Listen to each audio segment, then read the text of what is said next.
飲奶飲得唔夠喎，睇佢。佢而家都盡量少飲奶，我想俾佢食多啲嘢啊嘛。嚇？我想俾佢食多啲嘢，得唔得？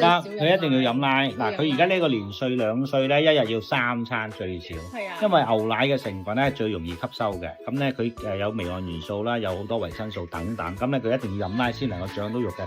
就咁食飯食其他嘢咧，佢吸收唔到嘅，由於佢腸胃仲未完全成熟，所以咧佢就會出現濕疹啦，有少少痕痕地喎，係咪啊？皮膚好似有啲曳喎，唔可以食咁多糖分喎，甜嘢太多咧都會有呢件事出現㗎。呢條脷仔我睇。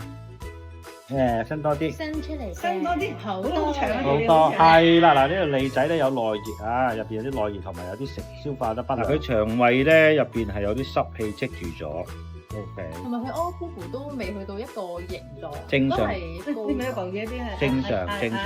你俾我睇睇係啦，因為咧佢嘅腸胃未完全成熟㗎，咁佢所以食嘢嘅時候咧消化各方面咧都係未得㗎，同埋佢都係瘦咗少少。唔係好高。係啦，營養爭啲咁多。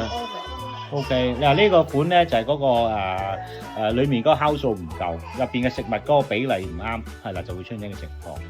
比例錯咗，佢太多纖維啦，太多菜，係啊太多菜，啲菜太多，佢應該要拉多啲。另外飯少啲，菜都要少啲。拉喺佢而家呢個年歲咧係佔一半，1/4先至係食副食嘅飯，1/4菜。